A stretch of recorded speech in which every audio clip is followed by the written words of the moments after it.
के सभी लोग कहीं ना कहीं यहाँ आके एक तरीके से प्रशासन के ऊपर दबाव बनाना चाह रहे हैं और प्रशासन की तरफ से प्रयास ये किया जा रहा है कि कार्रवाई हो या फिर किसी तरीके से इस चुनाव में एक माहौल बन सके सत्ता पक्ष के लिए। तो ये लगातार प्रयास उनका यही है। जो नॉमिनेशन भी हो रहा है इसमें भी कहीं ना कहीं मंशा इन लोगों की यही है कि किसी तरीके से आने वाले समय में जो चुनाव के जो आने वाले दिन होंगे उसमें प्रशासन के ऊपर एक दबाव मजबूती से ये लोग बना सके, इसीलिए ऐसा हो। आपने लगातार चाचा जी ने भी शिकायत करी थी प्रशासन से, क्या कार्रवाई हुई, उस पर कुछ एक्शन लिया गया आपकी शिकायत पर?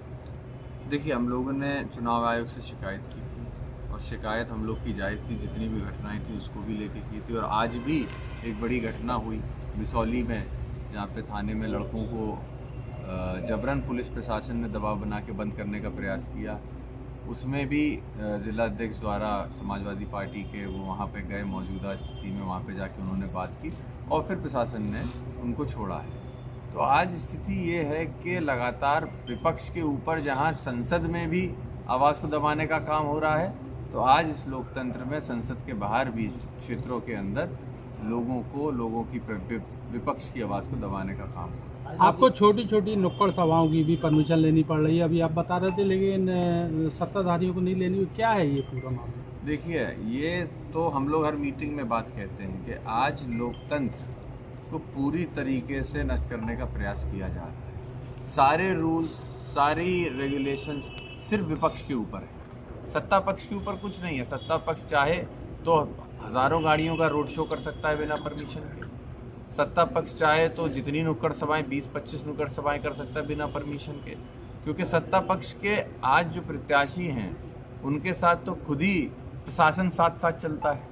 तो आप कैसे एक्सपेक्ट कर सकते हैं कि प्रशासन कहीं ना कहीं निष्पक्षता रहे? तो क्या आप जो है इलेक्शन कमीशन को इस चीज़ को लेकर शिकायत करेंगे कि बदायूं में जो सरकार के लोग हैं वो इसका दुरुपयोग कर रहे हैं? क्या कोई प्लानिंग है इसको लेकर? जी बिल्कुल प्लानिंग है इसकी और रणनीति के तहत ही हम लोग काम करेंगे।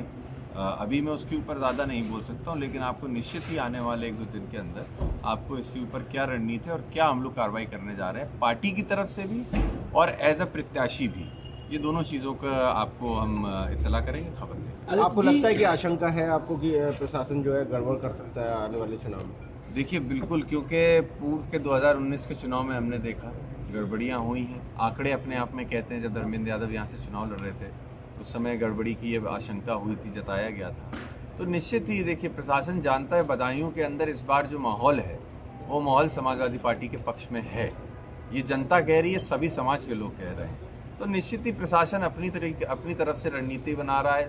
जो सरकार है वो अपनी रणनीति प्रशासन को दबाव दे के अपनी मनमानी कराना चाहती है। तो निश्चित ही हमें लगता है कि हम सभी को, समाजवादी पार्टी के सभी कार्यकर्ताओं से मैं बस इतना अनुरोध करूँगा, कहीं भी हम लोगों को प्रयास ये करना है कि शांति से अपना हम लोग काम करें, लोकतंत्र पे विश्वास रखें। और लोकतंत्र में अपनी सबसे बड़ी ताकत है हमारा मत, हमारा वोट करके हम लोग जवाब देंगे। बाकी मैं समझता हूँ आदित्य, लगातार ईवीएम पे आपकी पार्टी की तरफ से निशाना साधा गया कि ईवीएम में कहीं ना कहीं गड़बड़ी, तो क्या लगता है इस बार भी ऐसा होगा?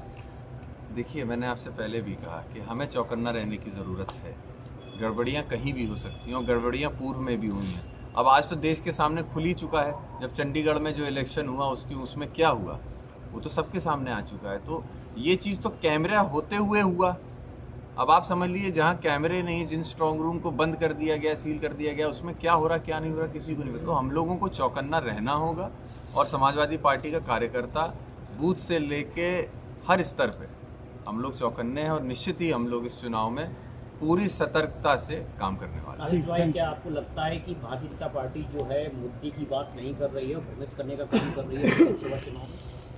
भारतीय जनता मुद्दे की बात तो छोड़िए, उन्होंने मुद्दे के ऊपर अपने घोषणा पत्र में लिखना तक ज़रूरी नहीं समझा। आज देश के अंदर कितनी बेरोजगारी है, किसान कितना बेहाल है, आवारा पशुओं से क्या स्थिति किसानों की बनी हुई, सड़कों की क्या स्थिति आप बताइए। 40,000 करोड़ गड्ढा मुक्त करने के लिए उत्तर प्रदेश खर्च करता है और मैं कह रहा हूँ, हम जहाँ बैठे हुए यहाँ से आधे किलोमीटर 1 किलोमीटर आगे चले जाइए, आपको दिख जाएगा वास्तविकता क्या है गड्ढा मुक्ति की।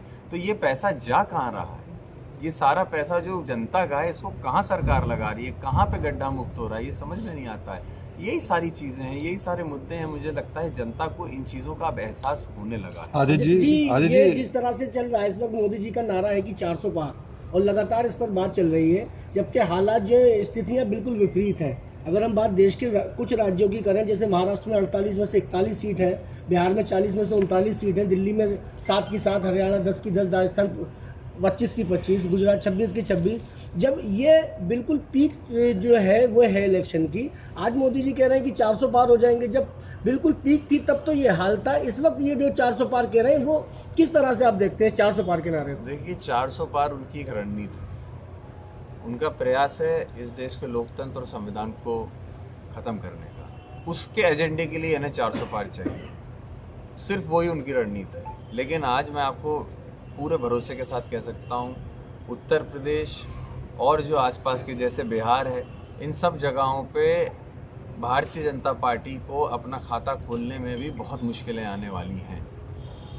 तो इसीलिए 400 पार का सपना बहुत दूर का सपना है, बहुत दूर का सपना है। इसीलिए उसमें अब कोई वास्तविकता रह नहीं गई है।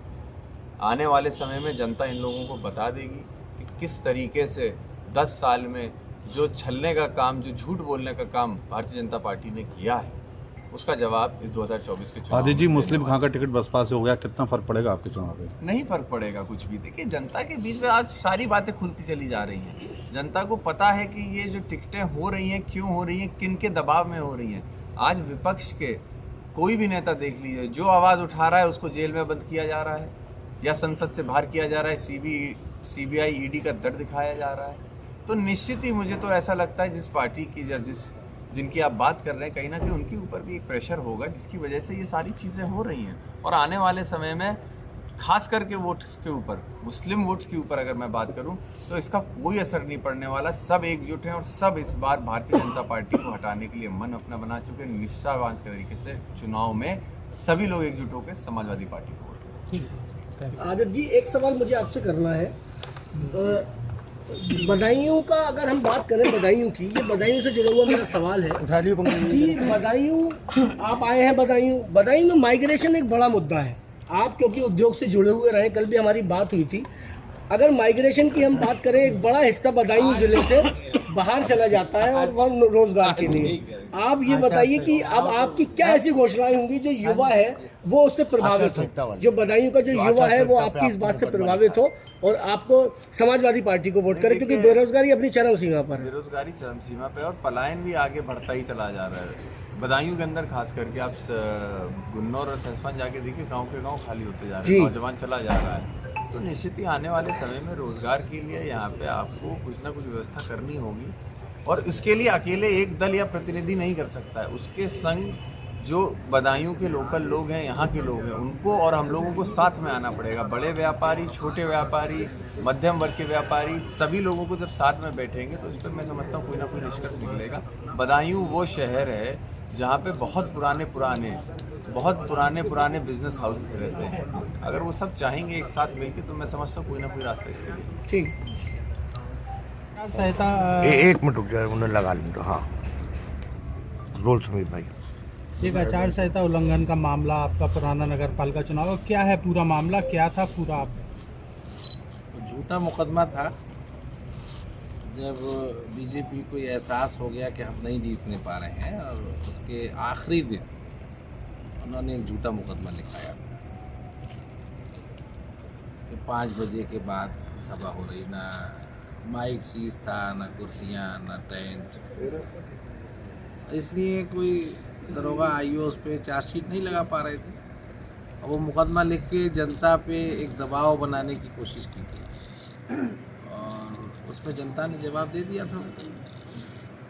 इस समय लोकसभा चुनाव के समय ये मुद्दा क्यों चल रहा है अचानक से? तो मुझे लगता है कि फिर से बीजेपी को ये एहसास हो गया कि हम हार रहे हैं। क्या लगता है फिर वोटर को डराने की कोशिश करी जा रही है और वोटर को जब ही डराया जाता है जब सत्ता को ये लगता है कि हमारे पैरों के नीचे से ज़मीन खिसक है, तब वो सत्ता कहीं ना कहीं ब्यूरोक्रेट्स का इस्तेमाल करती है, नाजायज़ तौर पर फर्जी मुकदमे लगाना। इस सब चीज़ों से चुनाव विपक्ष का और मजबूत होता है। हम जब सत्ता में थे तो हमने कभी भी विपक्ष पे मुकदमा नहीं लिखने दिया, क्योंकि जनता जिन पे मुकदमा लिखा जाता है इन्हें जेल भेजा जाता है, सिंपैथी गेन होती है और बहुत मजबूती से विपक्ष जीतता है। हाँ।